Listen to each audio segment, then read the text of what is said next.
Hello friends, welcome to Celine kitchen. எல்லோரும் எப்படி இருக்கீங்க? எனக்கு கொஞ்சம் ஹெல்த் இஷ்யூஸுங்க. அதனால் என்னோடய த்ரோட் கொஞ்சம் ஒரு மாதிரி கிளியராக இருக்காது, கொஞ்சம் புரிஞ்சுக்குங்க. பாருங்கள், நீங்கள் பேபிக்கு லெந்தில் வச்சு ஒரு லஞ்சு எப்படி செய்யலாம், ஹெல்த்தியான லஞ்ச் எப்படி செய்யலாம்னு சொல்லிட்டு இன்றைக்கி காமிக்கிறேன். நான் 2 டேபிள் ஸ்பூன் லெந்தில் எடுத்து வாஷ் பண்ணி எடுத்து வச்சுருக்கேன். பாருங்கள், ரெட் லெந்தில், அதாவது மைசூர் தால்னு சொல்லுவாங்க. அதை கழுவி நான் எடுத்து வச்சுருக்கேன். ஆக்சுவலி நீங்கள் லெந்தில் வாய்வுன்னு சொல்லுவாங்க. அதனால் பாருங்கள், நான் வாஷ் பண்ணி எடுத்திருக்கேன்.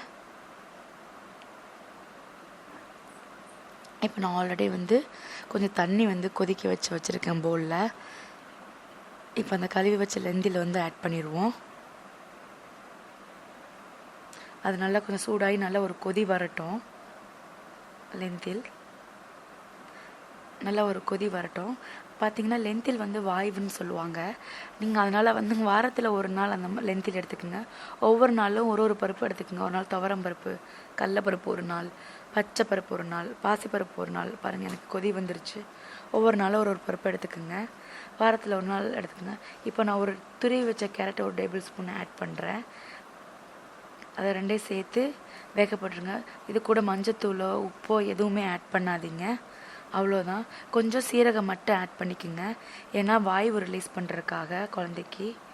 லெந்தில் கொஞ்சம் டைஜஷன் பண்ணுற கொஞ்சம் டைம் எடுக்கும். குழந்தைக்கு வாய்வு வேறு.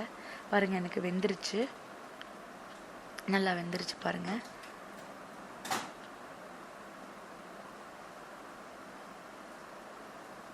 நல்லா லெந்தில் பூ போல் நல்லா வெந்துருச்சு. இப்போ மிக்சியில் நான் ஆல்ரெடி வேக வச்ச ஒரு table spoon 1.5 table spoon rice எடுத்திருக்கேன்.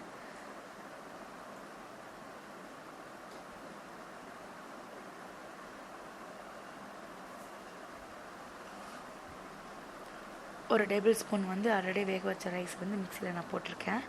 இப்போ நம்ம இது கூட அந்த வேக வச்ச லெந்தில் ஒரு 1.5 டேபிள் ஸ்பூன் ஆட் பண்ணிப்போம்.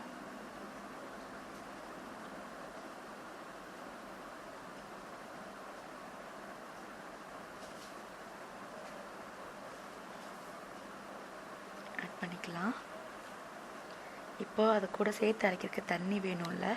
அந்த லெந்தில் வேக வச்ச, அந்த பருப்பு வேக வச்ச, கேரட்டு பருப்பு வேக வச்ச தண்ணியவே ஒரு 2 டேபிள் ஸ்பூன் ஆட் பண்ணிப்போம்.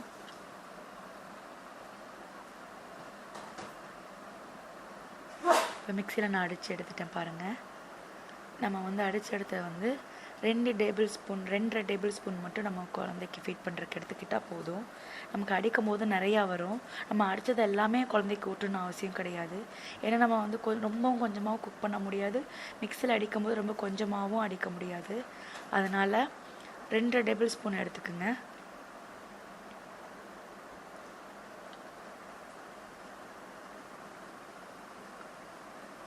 ஏன்னா 6 மாத குழந்தைங்க 2 டேபிள் ஸ்பூன் போதுமானது. அதுக்கு மேலே அப்படியே நல்லா சாப்பிட்ற குழந்தைன்னா 3 ஸ்பூன் ஊட்டுங்க, அவ்வளோதான். அதுக்கு மேலே கண்டிப்பாக ஊட்டாதீங்க. குழந்தைக்கு எதிர்கலிக்க ஆரம்பிக்கும். அவங்களோட கொள்ளளவே அவ்வளோதான். ஃபீட் பண்ணிட்டு ஒரு 10 ml to 20 ml வாட்டர் கொடுத்துருங்க. நல்லா ஏப்பம் எடுத்துருங்க. முதுகில் போட்டு நல்லா தட்டி ஒரு 2-3 ஏப்பம் எடுத்து ஒரு 20 நிமிஷம் ஷோல்டரில் வச்சுட்டு அதுக்கப்புறம் தூங்க போடுங்க. குழந்தைய தூங்க போடும்போது ஒரு சைடாக தூங்க போடுங்க. தலகாணி வச்சு ஒரு சைடாக தூங்க போடுங்க. அதான் பெட்டர்.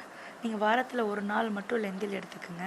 ஏன்னா லெந்தில் வாய்வுனால் அதிகமாக அடிக்கடி எடுத்துக்க வேண்டாம். ஒவ்வொரு நாளும் ஒரு பருப்பு எடுத்துக்கோங்க. நீங்கள் ஃபஸ்ட்டு டைம் லெந்தில் ட்ரை பண்ணுறீங்க அப்படின்னா லஞ்ச் ட்ரை பண்ணுறீங்கன்னா ஃபஸ்ட்டு எந்த ஒரு ஃபுட்டாக இருந்தாலும் முதல் லெந்தில்னால் லெந்தில் மட்டும் ட்ரை பண்ணணும். கேரட் அப்படின்னா கேரட்டை மட்டும் ஃபஸ்ட் நாள் ட்ரை பண்ணிவிட்டு ஒரு 3 நாள் தொடர்ந்து அதே கொடுக்கணும். அந்த குழந்தைக்கு எந்த அலர்ஜியும் வரல அப்படின்னா தான் கேரட்டை மற்ற ஃபுட்டு கூட சேர்த்து கொடுக்கணும். அதே மாதிரி பருப்பு ரைஸ் கூட ஃபஸ்ட்டு டைம் பருப்பு மட்டும்தான் கொடுக்கணும். 3 நாள் தொடர்ந்து கொடுக்கணும். எந்த அலர்ஜியும் வரலைன்னா அதுக்கப்புறம் பருப்பும் கேரட்டும் ஆட் பண்ணி நம்ம கொடுக்கலாம். அந்த மாதிரி ஒவ்வொரு ஃபுட்டும் எந்த ஃபுட்டு கொடுத்தாலும் ஃபஸ்ட்டு ஒரு ஃபுட்டை தனியாக 3 நாள் தொடர்ந்து கொடுத்து அலர்ஜி எதுவும் வருதான்னு செக் பண்ணிவிட்டு அதுக்கப்புறம் மற்றது கூட கம்பேர் பண்ணி கொடுங்க. அதுதான் இது ஒரு ரூல்ஸ் இருக்குது, குழந்தைக்கு இப்படி தான் கொடுக்கணும் அப்படின்னு. அப்போ தான் குழந்தைக்கு எந்த அலர்ஜி வருதாலும் நம்ம ஈஸியாக ஃபைண்ட் பண்ண முடியும். இந்த ரெசிபி பிடிச்சிருந்துச்சு அப்படின்னா லைக் பண்ணுங்கள், ஷேர் பண்ணுங்கள், கமெண்ட் பண்ணுங்கள், என்னோடய சேனலை சப்ஸ்கிரைப் பண்ணுங்கள். தேங்க்யூ ஃபார் வாட்சிங்.